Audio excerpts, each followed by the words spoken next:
Welcome back, students, to the classes on Law and Social Transformation in India.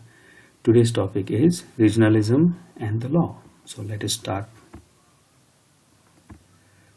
Regions are an organized cooperation in cultural, economic, political, or military fields. A region acts as a subject with a distinct identity, language, culture, and tradition. Regionalism is an ideology and political movement that seeks to advance the causes of regions. As a process, it plays a role within the nation as well as outside the nation, that is, at international level. At international level, regionalism refers to the transnational cooperation to meet a common goal or to resolve a shared problem. For example, SAARC countries.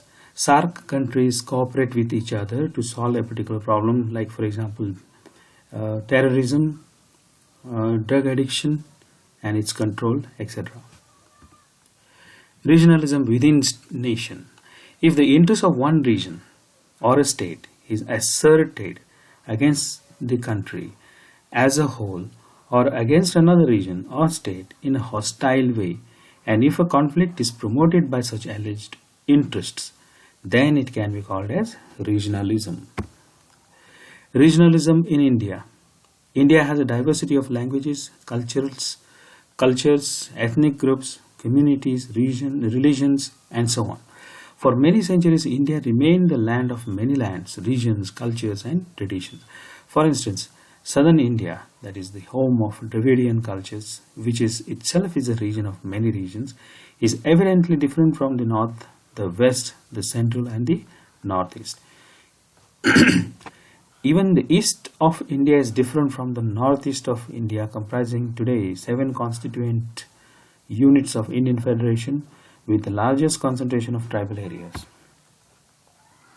Regionalism has been the most potent force in Indian politics ever since independence 1947. It has remained the main basis of many regional political parties which have governed many states since the late 1960s. There are 3 clear patterns which can be identified in the post-independence phases of accommodation of regional identity through statehood. Number 1, in the 1950s and 1960s, intense ethnic mass demanded for statehood. Andhra Pradesh in India's south showed the way. That was the first time.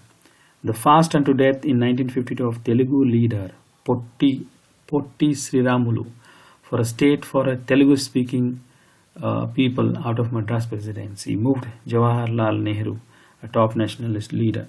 It was followed by State Reorganization Commission under Faisal Ali, paving way for State Reorganization Act 1956. Secondly, in 1970s and 80s, the main focus of reorganization was India's northeast. The basis of reorganization was tribal insurgency. For example, the Northeast State Reorganization Act 1971 upgraded the union territories of Manipur, Tripura and sub-states of Meghalaya to full statehood, and Mizoram and Arunachal Pradesh, the then tribal districts, to union territories, and Goa also became a state in 1987. Third is the movements for the 3 new states, that is Chhattisgarh out of Madhya Pradesh, Jharkhand out of Bihar, and Uttaranchal out of Uttar Pradesh were also long drawn since 1990s, and the most recent one was the creation of Telangana out of Andhra Pradesh. Causes for regionalism. In spite of balanced development plans by the government, central government, few areas have been neglected, like irrigation, agriculture, and due to that there are suicides by farmers, etc., etc. So to highlight their own needs and problems, regionalism movement take place. Why regional disparities still persist? Why it is still existing? Why there is a still demand of statehoods, new states? It is because of these reasons: low rate of economic growth due to population, socio-economic and political organization of states. That is, many states have not given up their lands for development in spite of there being a scheme. Then like for example Bhudan and Gramdan, lower level of infrastructural facilities in backward states. So backward states have not yet been developed as far as infrastructure is concerned. Low level of social expenditure by states on education, health and sanitation. Some of the states have not given that much importance to the education, health and sanitation. So development halts. Next is political and administration of failure.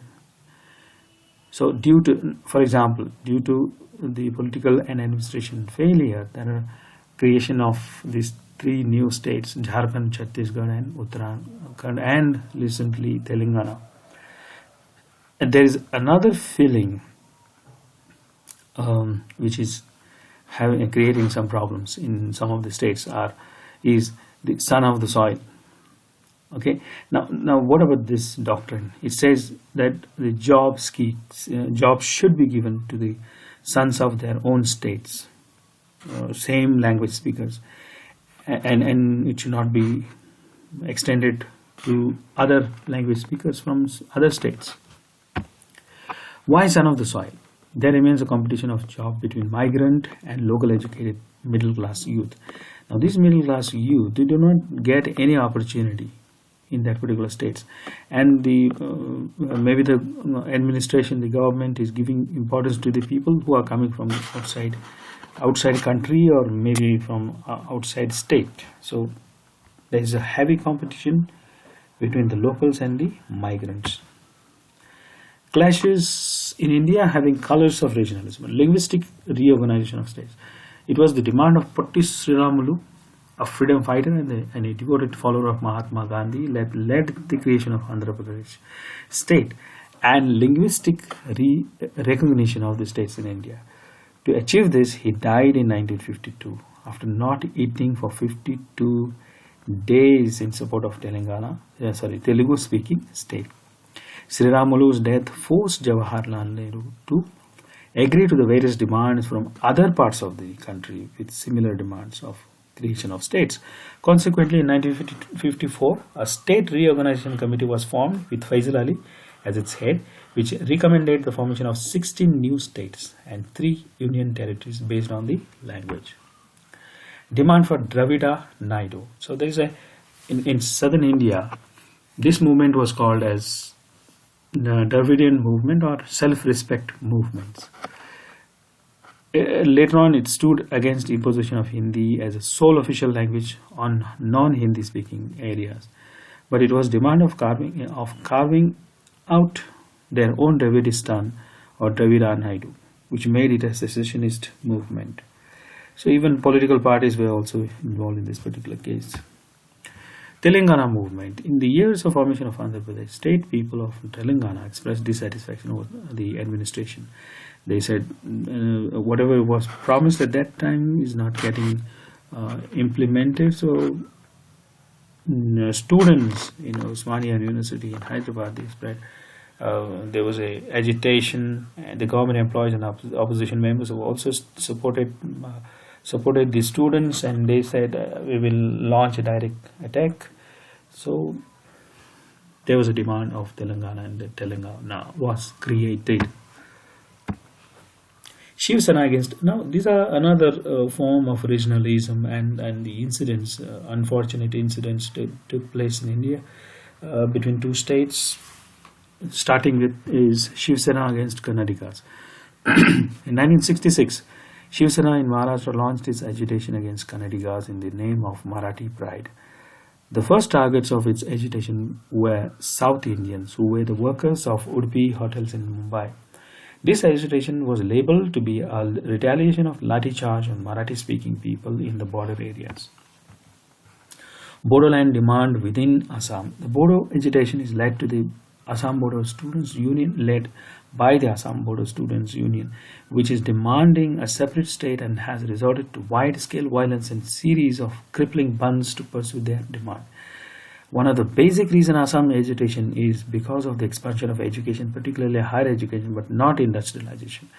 So what will these youths will do after getting educated if they do not have any jobs?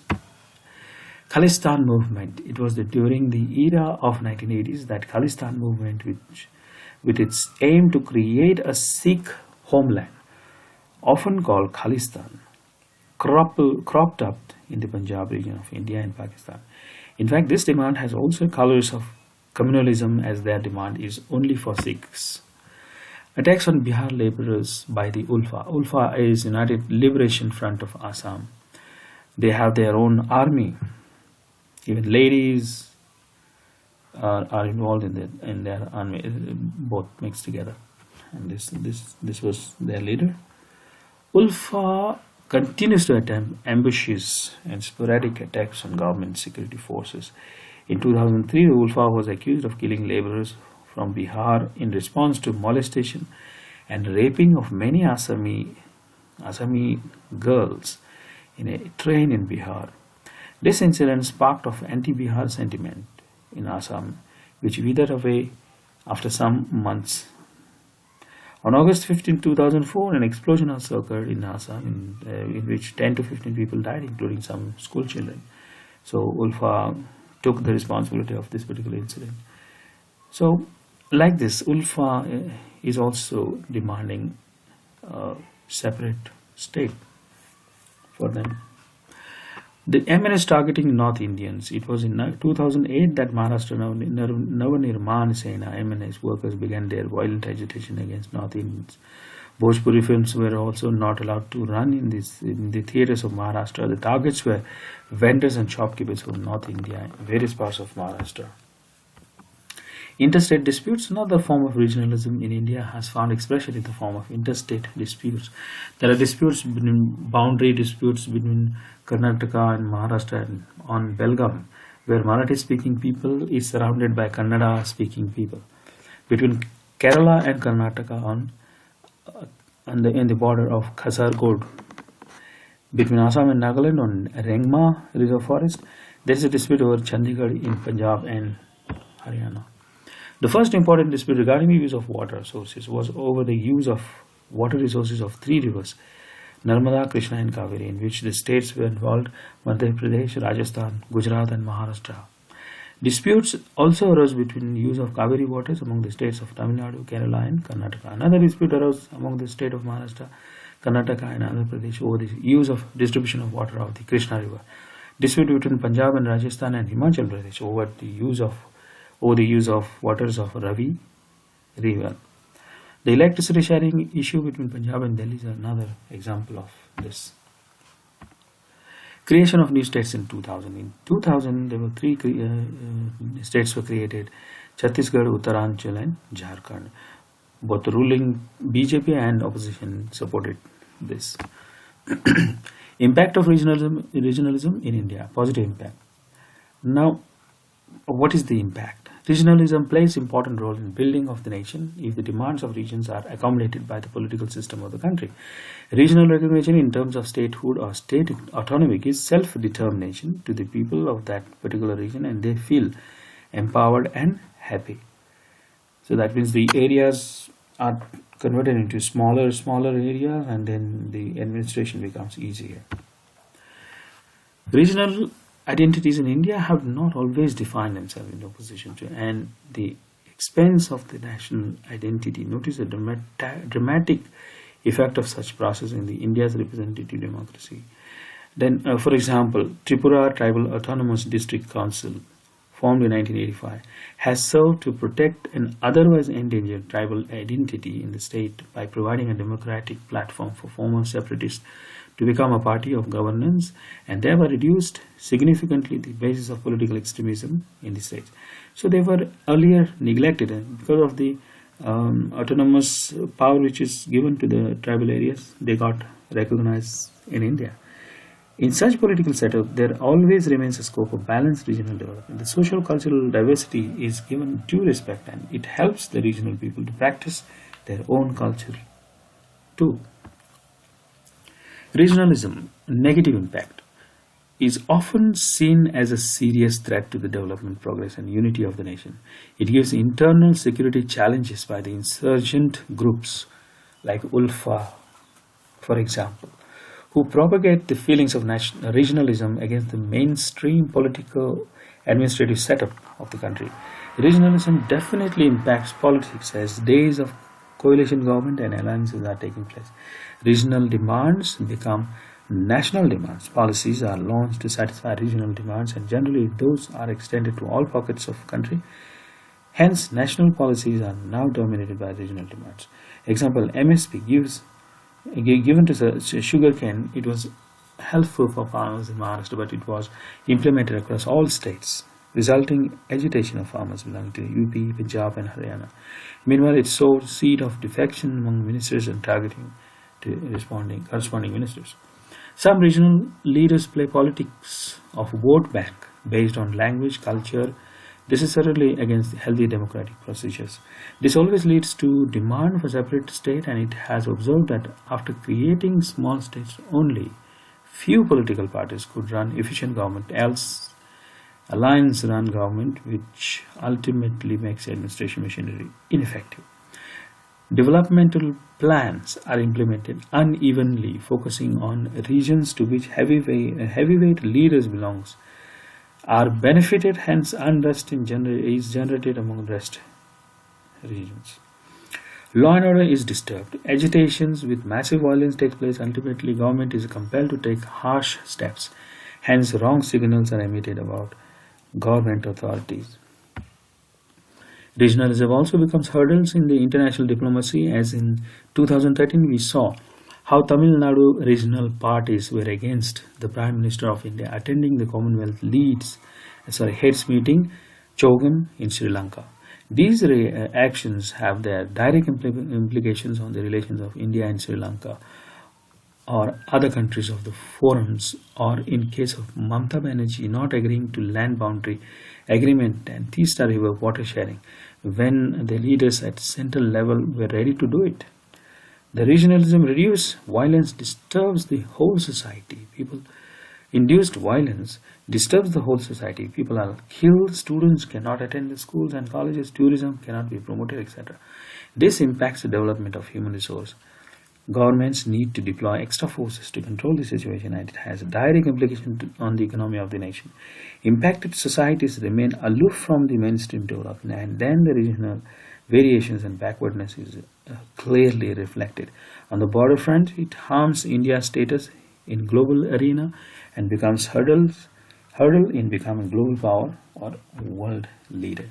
Nationalism and regionalism. Historians of modern India have highlighted how the growth in Indian nationalism against British colonialism since the 19th century also gave birth to the intense awakening among various region-based linguistic and nationalities for identity and self-determination, often in opposition to the pan-Indian nationalism. Federalism and regionalism. The role played by the Indian federalism in ensuring India's unity, stability and survival as a polity in the face of persistent regionalism, often verging on separation rooted in manifold and complex social and cultural diversity and mass poverty, illiteracy, extreme regional unevenness and development and widespread inequality. The question has assumed special significance in the aftermath of the disintegration of the multi-ethnic and multinational Soviet Union and the split up of the Federal Republic of Yugoslavia. The need for federalism is enhanced in countries with ethnically distinct regions where the territorial accommodation of distinct groups people is of paramount importance. For the countries, a combination of shared rule, the general purpose of unity, and some kind of self-rule for regional and local purposes of diversity is a must of unity and integrity to be maintained. Indian federalism is seen as a method of accommodation of regionalism in India. Federalism is seen here as a political equilibrium which results from the appropriate balance between shared rules and self-rule. In the post-Second World War period, many post-colonial countries adopted federalism as a method of governance in multi-ethnic context. India's rich diversity sometimes looks like an obstacle to unity, but the elections have proved that a commitment to resolving differences peacefully and democratically can transform diversity into a source of strength. India's federal reconciliation of regional identity with autonomy has democratic aspects. Democracy rather than ethnicity is thus legitimacy basis of such political institutions. The Federalism has been given strong push by devolving powers at local levels to states and their local bodies through 73rd and 74th Amendment Act. And according to Indian judiciary, federalism is basic structure of Indian constitution. The regions declared under 5th and 6th schedule enjoy certain autonomy which gives them scope to maintain their own culture and develop according to their own need. This makes federal structure stronger. Impact of regionalism on the world, regional economic institutions in Asia Pacific. You can see that different areas have been formed based on their own, the formation of different categories. Regionalism is giving strength to the regions which were earlier neglected, like Africa, South Asia, and Southeast Asia. So because of regionalism, we can recognize these areas, and the other countries can support them to get the development going on. The consequences of regionalization are in terms of security and development. For example, SAARC, Indian Ocean Rim Association for Regional Cooperation, and various other regional groups has been formed for the regional security and development with the cooperation of all the member nations. It may offer solutions to development problems, which in fact could be seen as a form of conflict prevention, since many of the internal conflicts are rooted in development problems of the different kinds. It helps the regions and countries within achieving self-reliance with respect to their social development, economic needs, technological needs, etc. With the help of regionalism, economic policies may remain more stable and consistent. Regionalization gives collective bargaining on level of region, could improve the economic position of marginalized countries. As in the case of WTO Bali Meet, developed countries were hell-bent on trade facilitation agreement and were pressurizing for doing away of subsidies in developing countries. Then the South Asian countries like China and India resisted the projected their socio-economic conditions to continue with their present subsidy scheme to their farmers. So this is what happens when you are united together. We have seen how regionalism could be. In conclusion, finally, we can say that we have seen how regionalism could be good or bad for a nation as well as for a group of nations. Constitution of India under Article 19 gives every citizen a fundamental right to move around and settle down peacefully in any part of the country. And as a citizen of India, everyone should respect this fundamental right of every person, avoiding clashes like Shiv Sena does in Maharashtra. The need of the hour is to develop each region of India through devolution of power to local governments and empowering people for their participation in decision making. The governments at state level need to find out the alternative resources of energy, sources of employment for local people, use of technology in governance planning, and for agriculture development. The 12th fifth year targets for faster, sustainable and more inclusive growth, which will be the instrumental for balanced regional growth. Regional blocs like BRICS as ASEAN are developing more negotiation capabilities for economic needs of the region, for climate change negotiations, etc. The dependency on World Bank, IMF for developmental projects is being complemented by the new commitments of the BRICS Bank, new development banks, etc. In future, the further integration of the different regions will give every nation due respect and due importance to their needs. Their exotic and unique things are getting exposure at national level, and no one will feel left out. The whole world will be a global village with unique regions within. So thank you for your patient hearing, and all the best for the next class. Thank you so much. Take care.